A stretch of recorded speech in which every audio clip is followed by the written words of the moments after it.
You're listening to the Chris Maher Show, live on YouTube.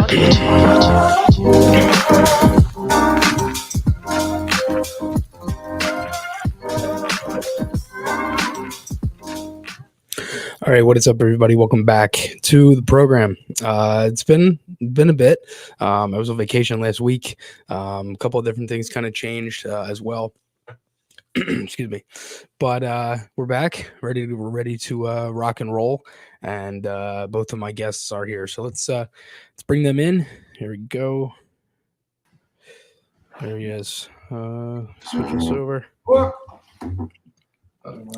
Mike, how are you? Good. How are you?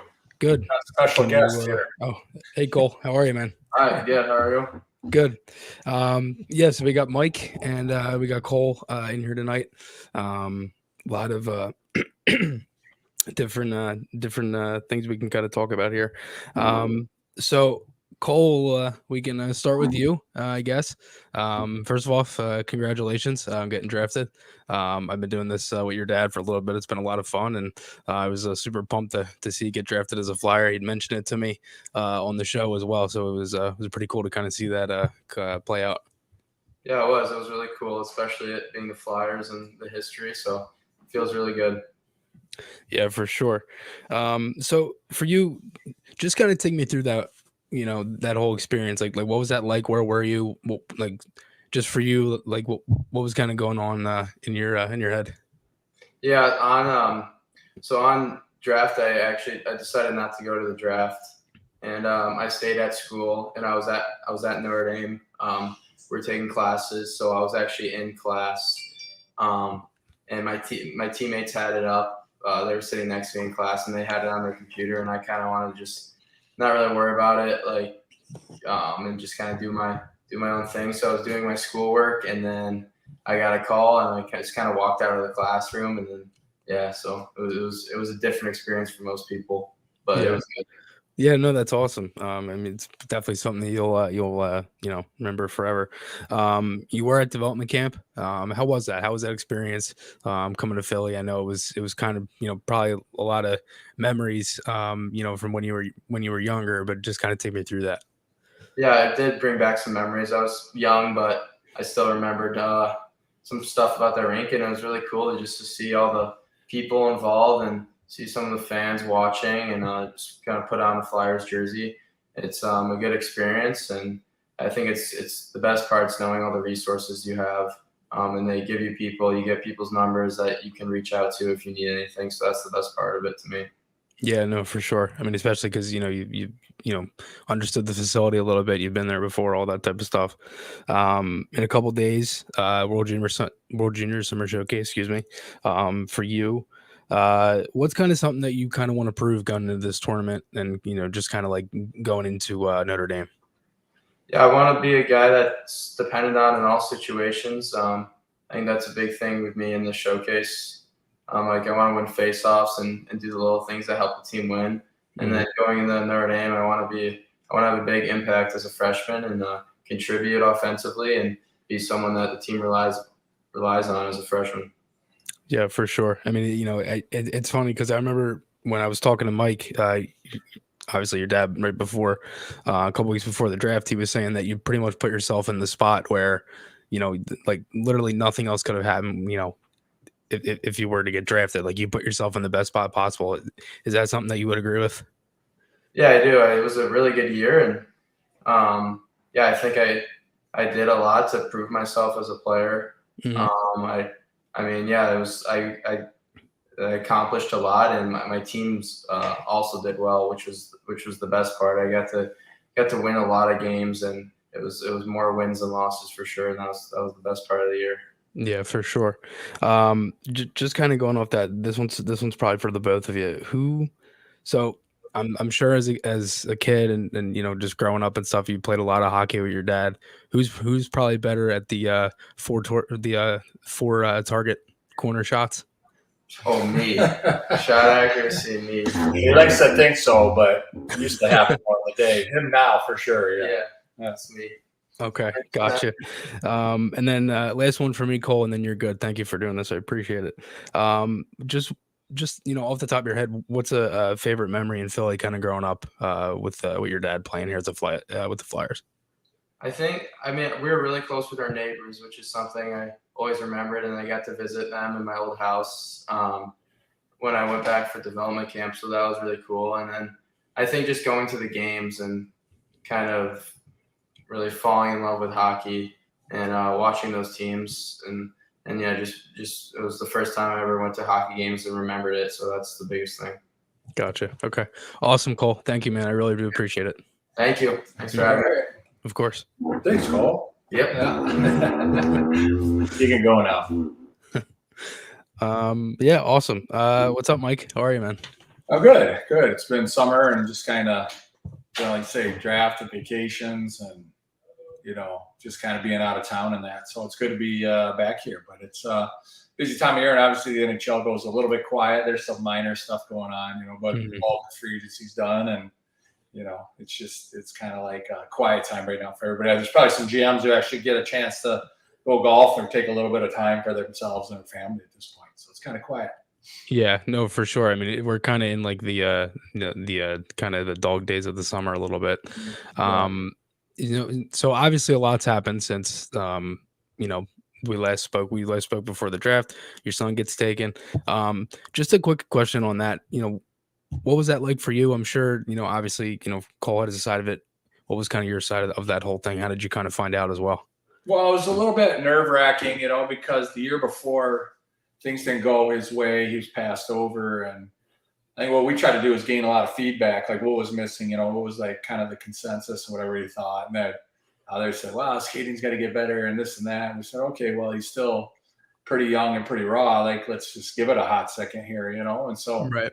We worked with somebody last summer here in Grand Rapids. And then, throughout the course of the year, we were fortunate he was on a good team and had a nice role. So, he's going to get a ton of ice time every day. And every game, he's going to get a great chance to develop. And so kind of combining a new coaching staff in Fargo and better players, they had a real nice team. And, at the end of the day, it's up to him and what he wanted to do with it. And so, he was pretty, upset after the first, missing the not being taken in 2022. And he was actually really pissed off about it, So that was good, but you had to go back and improve, and you can be mad all you want, but you've got to show it on the ice. And so, right.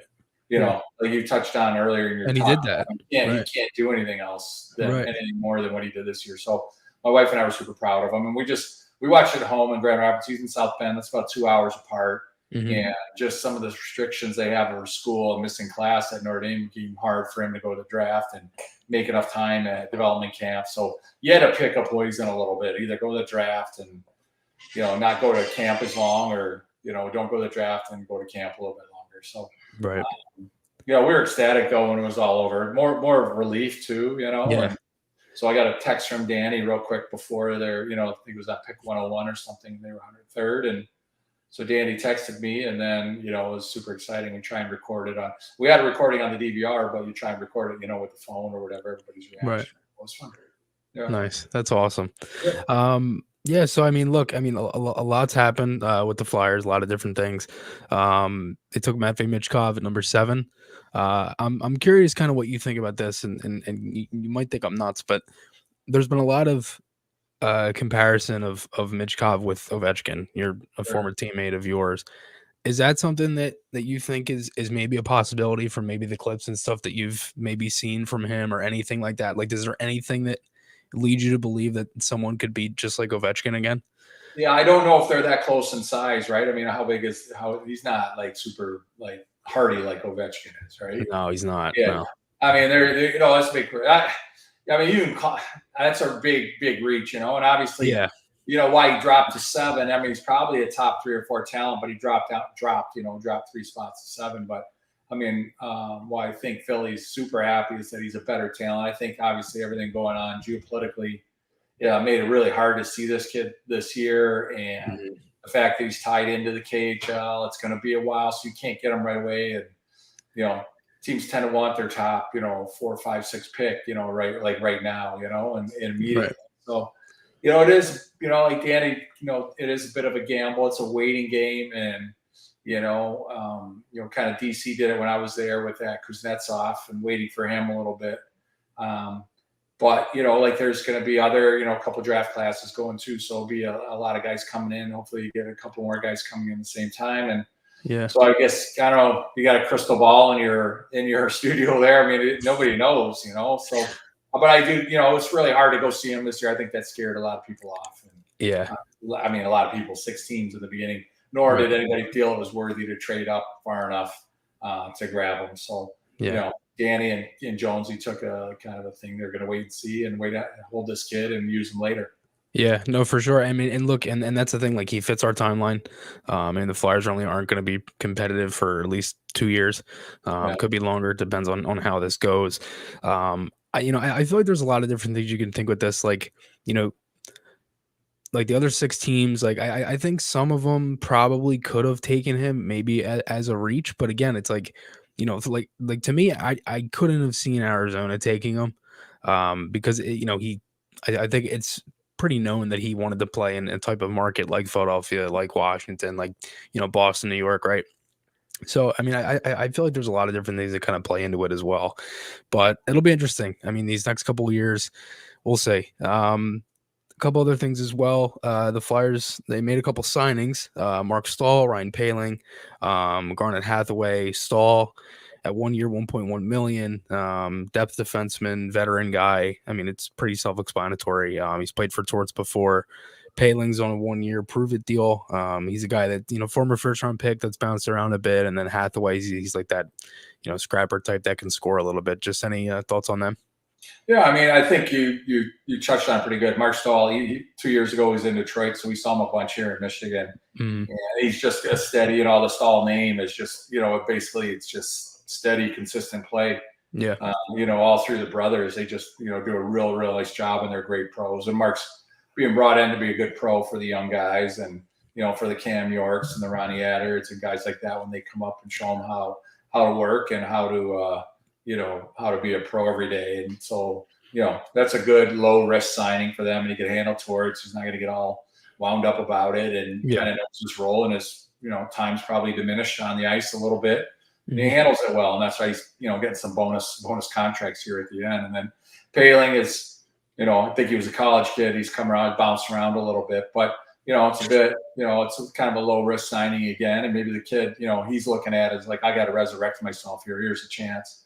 Chance to go, and a little bit above the league minimum, and so there's a little bit of money there for him, but a chance for him, and he's got to look at it like it's my chance to resurrect myself and maybe try to turn this into something. Then Hathaway's a nice pick. He provides that little bit of stiffness and abrasiveness on the ice, and plays a lot bigger than he is, and sticks his nose in places, and guys, team, he's he's one of those guys you hate when he's not on your team, and probably love him when he's in your locker room, and so, I think you just got to be, obviously, Washington traded, got some good product back for him, and then probably became too rich for Boston, and a guy like him has some nice value to a team with cap and who's young and kind of needs like that, just a guy to show up every day, bring his lunch pail, and some nights he'll drag guys into the fight, and probably.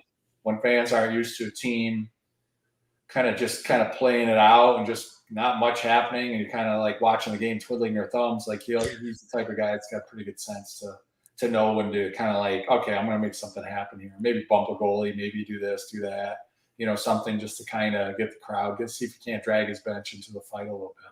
Yeah, no, for sure. I mean, I 100% agree with you. I think all of them, I mean, really all 3 signings, I mean, they're all low risk, high reward. I mean, especially Poehling. I mean, he's 24. He's a guy that can, if he ends up rebounding, I mean, again, former first round pick, still in that similar boat. And he's actually played with a couple guys before. He's played with Delorier, played with Farabee in the U.S. program.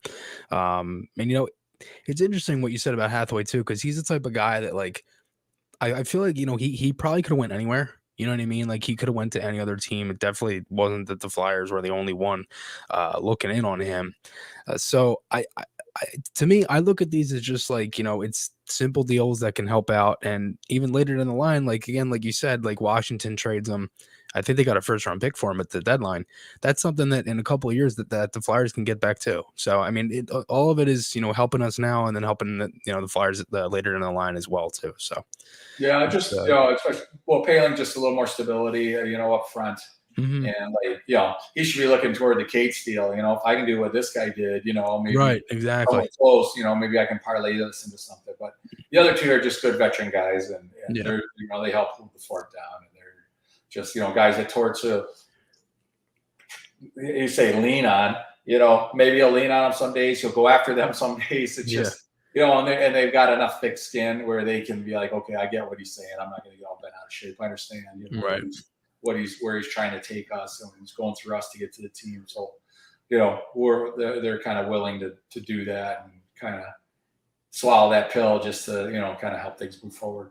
Yeah, no, exactly. And again, at the same time, it can help out the younger guys, for if they're dealing with something with Torts, something like that too. So all of it kind of plays a factor.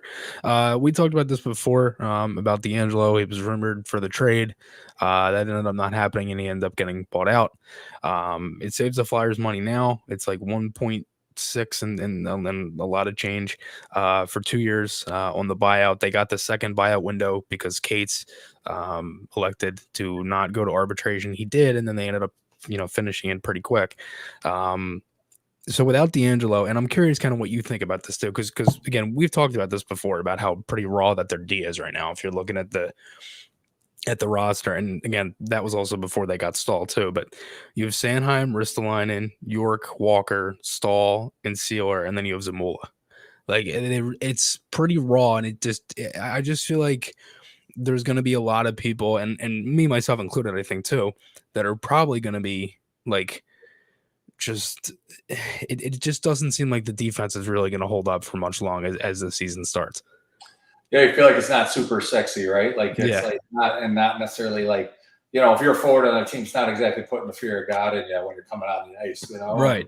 Like, well, there's a bunch of kids out here. I'm probably going to have, an easy night. At least D'Angelo was a little bit, provided some offense, but too, and a little bit of an X factor. Like, he could do something a little bit weird and get involved in that. But obviously the point was made to management and said, you better just get rid of this guy, because I'm telling you right now, I'm not playing him. So you need to cut bait and get him out of here as fast as you can, the best way for you guys. So, you hate to kind of give a guy up right now with a little bit of veteran, like he's got some, he's got a couple of years on him, and that's important. Every year that goes, those are valuable guys right now, somebody with some experience. So, but it's going to be interesting to see, and if you're one of these younger guys, these guys should be really excited to come into training camp, because there's a spot or two to be open, and it's like, who's going to grab it? Even to be a seventh man or a seventh D man or something like that, it's going to be, it'll be a pretty good fight for that. And there's a lot of value in that. So,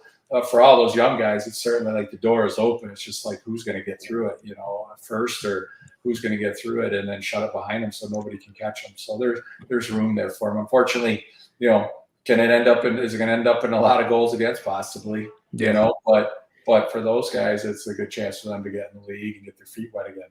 Right. Exactly. And that's the thing too. Like we don't have to be good right now. You know what I mean? Because it's like we have 2 first round picks. The best that we can get out of those is 1 and 11.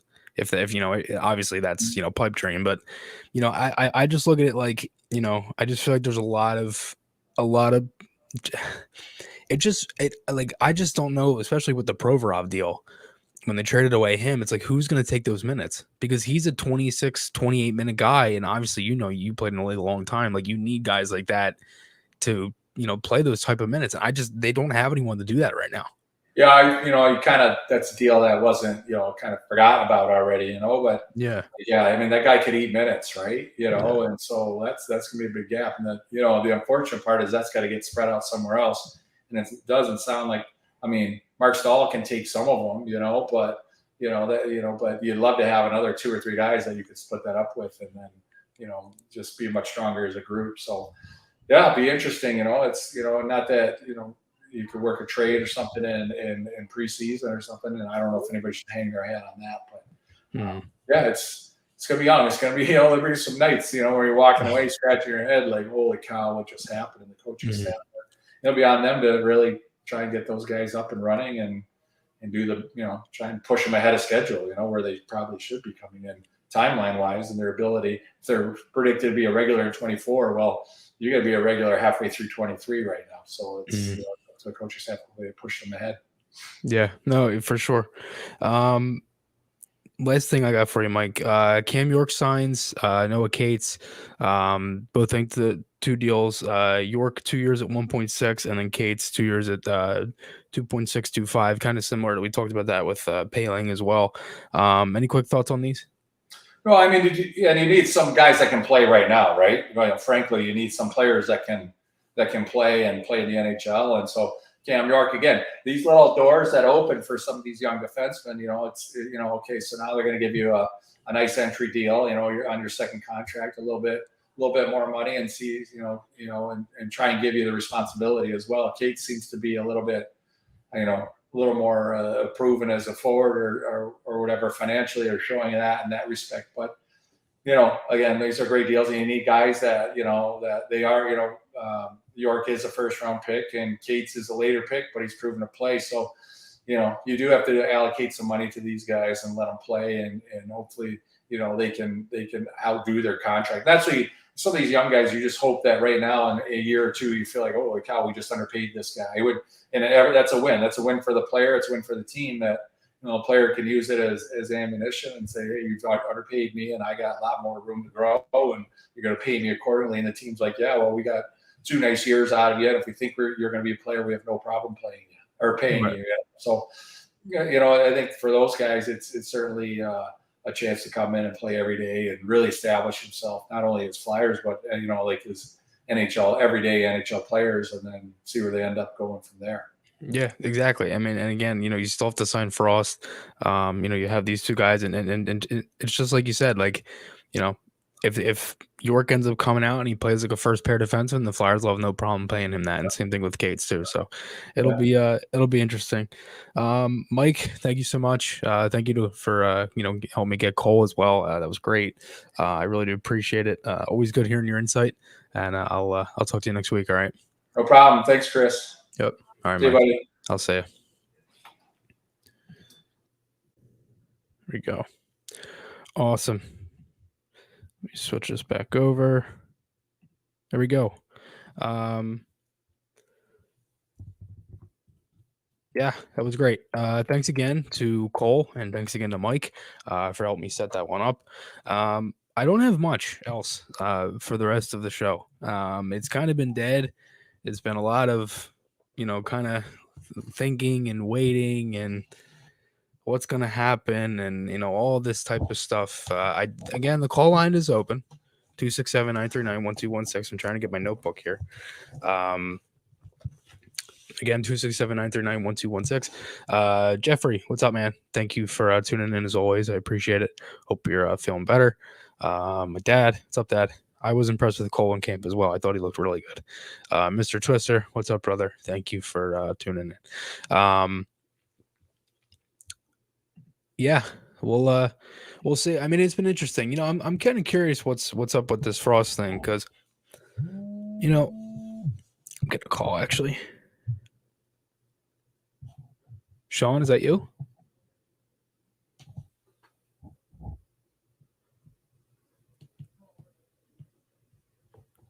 I can't hear the call. Huh, that's weird.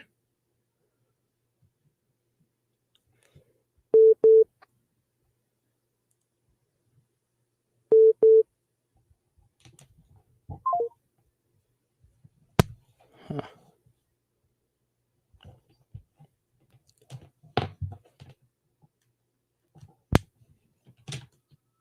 Dad, can you hear me?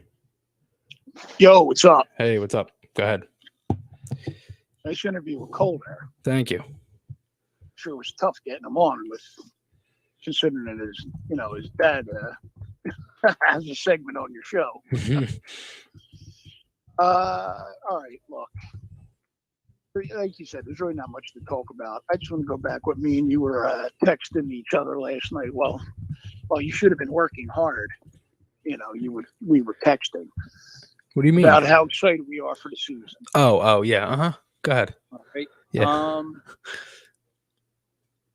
I didn't want to say I was going to be excited, but I am, and I don't think it's because of the players. I think it's more what Briere and Jonesy are bringing. You know what I Right. mean? Yeah. If that makes any sense. No, I get you. And I've been feeling that same way. Keep going. And look again, like I said before, you got Coots back this year. Do I think they're making the playoffs? No. But do I expect them to? I just want to see some significant changes. Yeah. The power play, the penalty kill. You know what I mean? Power Things plays along those especially, lines. yeah. Yeah, especially. Mhm. And see what they can do, see how they look, I mean, and would you agree 2-3 years before they make, playoffs? 2 years for the playoffs, let's say. 3-4 to maybe make a run. To make a push, probably 3. I don't know. It's so hard to predict. I mean, if I just throwing darts at the wall, probably 2. Yeah. Yeah. But it's interesting. Like I don't really know because part of me is like, well, it's you look at the roster and you're like, oh my God, like they need a lot. But then you think of it and you're like, well, you have there are some elements here that can kind of get it to be like a Florida and like a Seattle type of thing. And I think now it's going to take time for that, right? I don't think this is going to be. No, it's not happening overnight. Right, exactly. Like it's going to take some time. So I mean, I don't know. I hope that they can kind of turn this around quicker than expected, especially if you can get Mitchkov here earlier, because that's going to help a lot. But it'll be interesting. I don't know. We'll see. Yeah, well, it's like you texted last night. It all depends if they're healthy. But yeah, like I said, you could say that about every team, but hopefully they have no major injuries. It's one of those things where it'll be it's day by day, or he's out for 7 to 10 days or something like that. right.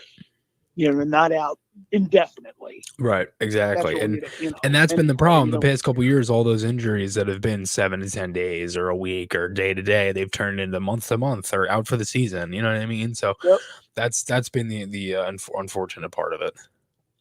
Yeah. Well, we'll see. Looking forward to the season start. Looking forward to the watch parties. Yeah, same. Don't forget all your listeners out there, and set your what do you call calendars? Yeah, mark your calendars. You're saying notifications. Yeah. All right, Dad. All the things that I never do. Yeah. All right, Dad. Man. I'll talk to you. All right, I'll say love you. Calls in every show. Love it. Yeah, again, the phone line is open. I was getting another call right before that. I could not hear though. So I do apologize about that. But yeah, a lot of things kind of playing into this season, but I am getting another call here. Hey, Jeffrey. How are you, man? Super excited about the season. Yeah, me too, man. How you're one of the highlights of my week. Oh yeah, thank you, man. I appreciate that. Especially lately with all that I've been going through. Good, man. I'm going to keep cheering for the team and cheering for you. And I really like some of the signings that they've done, and I wish they'd sign the one flyer that is still negotiating his contract because he's good. Yeah, so I'll let you go and I'll hear your other comments. You're having a great show. Thank you, Jeffrey. I appreciate it, man. Always good hearing from you. Thank you, Jeffrey. Appreciate it, man. I am getting another call. Sean, is that you? Chris, welcome back from the beach, my friend. How are you? I am doing well, man. How are you? Oh, doing okay. You're taking that new era of orange thing a little bit too literally. You're looking a little crispy on camera, if you know what I'm saying. Yeah, I did put on sunscreen, but only once. And then a couple hours later, I realized that I was my skin was about the color of cherry tomato, so I was a little screwed. Yeah. But yeah, no, it was good. It was fun. Back home and ready to take on this new era of orange in the grind. So, how are you, man? Oh, not too bad. Like your dad said, we're pretty much in the dead zone now when it comes to Flyer hockey and hockey talk in general. But Yeah, since we haven't talked in a while, a brief recap, my opinion. The draft, overwhelming success. I mean, you get Mitchkov, enough said. You didn't have to trade any assets to get him. Congratulations to Mike and Cole Knuble. That's a great story in and of itself. Mhm. To have For your sure. son picked in the same organization that you played for and you're still close to the team. Yeah, and had some That- like legit very good numbers as a Flyer too. Right, absolutely. Free agency was what it was. Especially in baseball when I was a kid, they had a lot of what was known as like player coaches or Mhm. player managers. That's kind of what you have with Stahl and Hathaway. Yeah, I mean, they're more mentors than anything else. And like you touched on earlier, if they have a little gas left in the tank and you can pedal them off at the deadline for something more of value, you do that. yeah, no, for sure. And that's the thing, like like especially a guy like Hathaway who just went for a first round pick. Like I look at him as a guy like Stahl, probably not going to get you much. I mean, if he's signing here, I'm sure the Flyers will respect his duty, and you get a pick for him at the deadline if you want. And well, not really if you want. I think that's probably what they'll do. Paling again, he's young enough to where he can kind of rebound this. I mean, he's a guy who's younger, former first round pick. He obviously has the talent to go, to be a little more offensive than, I mean, he had 14 points in 53 games last year. So you'd like to hope that there's a little bit more there. Speedy, versatile guy. I think Mike kind of hit the nail on the head. He's kind of looking at a guy, or he's kind of looking at a contract, maybe kind of like Cates in these next couple of years, where it's like a smaller bridge deal, a little bit more than what he was getting, a good chunk of money, and it ends up helping out the Flyers too. In the case of D'Angelo too, with Cates getting that second buyout window for avoiding ARB. So it all just kind of worked out perfectly for us. We for at least what we're doing right now. I mean, we added in literally every area we could. I thought they were going to add a defenseman, and they did, and it ended up working out. So we'll see. We'll see, we'll see what happens once October and camp comes around. Right. I am left a little bit, not that it was Danny Briere's fault, as to what might have been. I mean, look what you would have gotten if Torrey Krug had, waived his no trade clause. Look what you may have gotten if the league didn't have that cockamamie rule about D'Angelo going back to Carolina. Yeah. You could have added more players, more picks, etc. Right. So I'm guessing they're done pretty much now moving forward. I guess the next thing we wait on is that Canada investigation to see if Carter Hart was involved in any way, shape, or form. Yeah, I guess so. I mean, it's really hard to it's really hard for me to kind of pinpoint any of this because like I don't know like what's happening here. I don't know if Well, I heard it's not good. I mean, that's been reported that it doesn't seem whoever is involved is going to be up the creek without a paddle, so to speak. So yeah, it doesn't seem good. I mean, I think there's still going to be some movement here and there. Like there's still some free agents who haven't signed. Kane, David Krejci, still have to figure that out. Bergeron obviously retiring today. Jonathan Toews, Sonny Milano is actually still I believe one of the guys no, not Sonny Milano. I'm sorry. I can't think of, Maxime Comtois. He's the one who hasn't re-signed.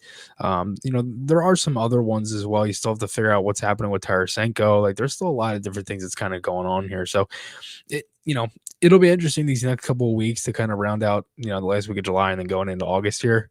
But we'll see. I mean, D'Angelo ends up signing with Carolina. That didn't really shock me, to be honest. No, but we'll see.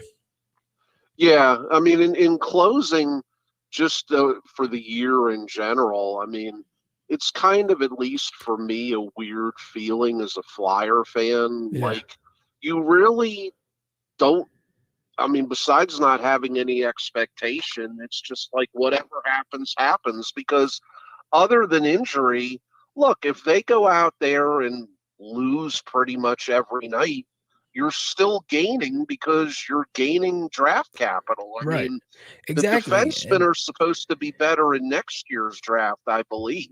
yeah, So, the next year is a very heavy defense draft. So it'll be interesting. right. It's like your dad said. I mean, if you see growth from the young players this year, that's really all I'm looking at. I mean, look, no BS here. It's going to be ugly. There's going to be nights that whoever's playing goal is going to be a human target because there's going to be a lot of rubber fired at that net. Mm-hmm. But, you got to crawl before you walk. And I mean, know that Mitch Koff is somewhere over the rainbow. You just got to get to that point and accumulate assets leading up to him because I'm sorry. I've read the criticism and everything else. I have a feeling whenever this kid hits the ice, he's going to dominate. I Yeah. really do. Yeah, me too. And I look forward to it whenever that happens. Yeah, I just hope it's sooner rather than later. That's the only thing. Oh, I do too. Yeah. I do too. It'll be interesting, man. There's a lot of different things that kind of, will play into it. And, you got a lot of, there's I a lot of know questions. one thing, the marketing team can't wait until he gets here because there's going to be commercial endorsements and Oh, yeah. season ticket packages and giveaways all revolving around Mitchkov. Yeah. So, yeah, I mean, I just keep imagining the sound and the sight of Wells Fargo Center on the night that kid makes his NHL debut at home. That's gonna be I mean, insane. different players, but I remember when Lindros debuted, and he didn't disappoint. He lived up to the hype, and I think this kid's got that arrogant streak in him enough to say, okay, for all you guys that passed me by and all this Bedard talk, let me show you what I can do. Yeah. And like I said, I think he's going to dominate. I have no doubt in my mind whatsoever Yeah, that he's going to dominate whenever he gets here. he has that type of swagger and that type of kind of like that FU attitude that he needs. You know what I mean? Like he has that. And I'm not, because I'm not trying to call it cockiness, but it's not being cocky. It's just he's, he knows he's that good. You know what I mean? Like it's not. I didn't word it the right way, but I think you understand what I'm saying. Like he understands that he's a good player too, and that he can kind of prove that. And all the talk's been Bedard, and it's like he wants to make his own name for himself. So as long as he puts 50 to 60 goals in a year, I don't care what his attitude is, to be honest with you. Just dominate. Exactly. But yeah, man, dude, thank you. I appreciate it. Always good hearing from you and hearing you ring in. Yes, sir. I'll get off the line now because I know your lines are filling up. So I'm out of here. Have a good night. All right, man. I'll talk to you too. All right. Take it easy. See ya. Yeah, there we go. Any other calls? Anyone else want to ring in? Yeah, I mean, look, it'll be interesting with this whole Mitchkov thing, man. I can't stop thinking about it. Like, there's so many different possibilities here, and on when he can come and all of this type of stuff. So it'll be fun. We'll see. Yeah, Mr. Twister, I don't know, man. It's gonna be tough. I mean, there's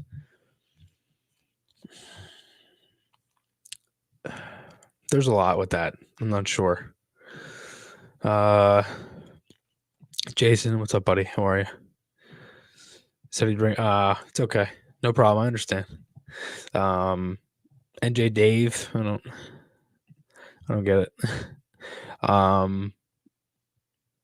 Philly Ghost said, I'm gonna say that Owen Tippett 30 goals this season for the Flyers and many will come on the people. I hope so. I'm hoping that the power play at least actually is just somewhat better. Like I don't know, what I I really don't know with the power play. It's interesting because I think there's a lot of different variables to it. Like, you know, you lost Van Riemsdyk, you lost D'Angelo, you don't have Hayes. Like, I mean, unless you're healthy, and when I say healthy, I mean Couturier and Atkinson are playing. Your power play really isn't anything that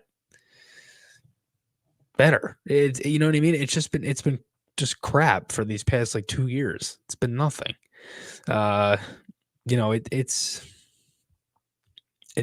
just sucks because it really, if you think about it, a lot of the guys' offensive production would be better if they had a better power play, and some guys would score more, and some guys would have more points, and you know, everything would obviously clearly everything would be better if they had a better power play.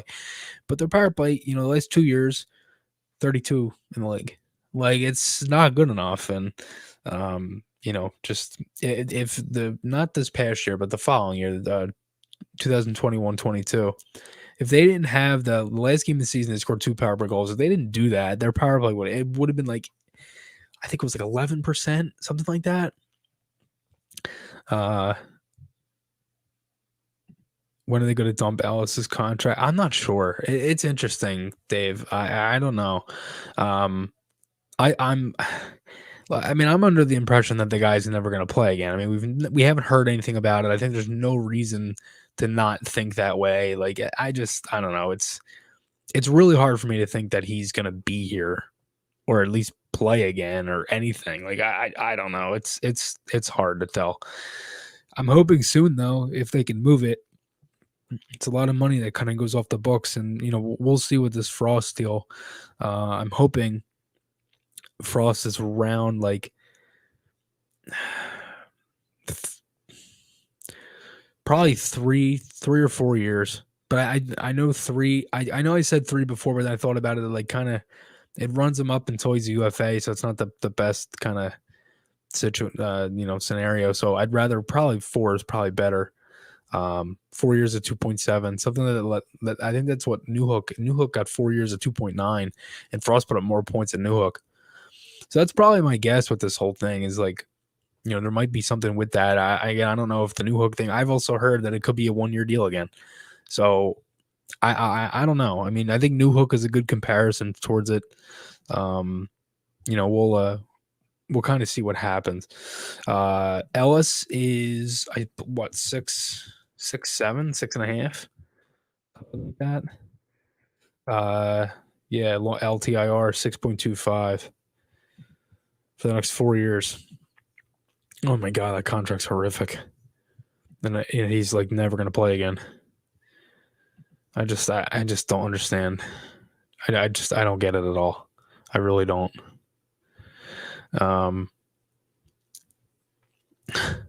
I can't believe that they've done that. Who's kicking tires on Patrick? No way, it's the Flyers. The Flyers don't even have money to do it. We have $80.5 million used as our cap hit. I can't see it. I can't see that happening. I don't know. It's interesting because I do think he has. Again, I've said that before. Like, I think he has enough talent to play. It's just, can he stay healthy? That's the unfortunate part of the whole thing with Patrick.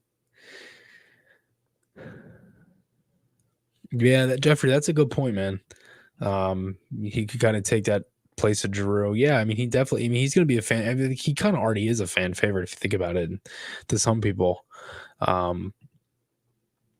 yeah. I mean, I was stoked when we got him. I was so excited. So we'll see. It'll be interesting. But I think that's all I got for tonight, ladies and gents. Thanks everybody. Again, thank you to Mike and Cole for the Kickin It With Knuble segment. It was always fun doing that. And yeah, thanks everybody again for all the support. As always, make sure to hit the like button, subscribe button, all that type of stuff. And yeah, thank you guys. I'll talk to you guys next week. Bye guys.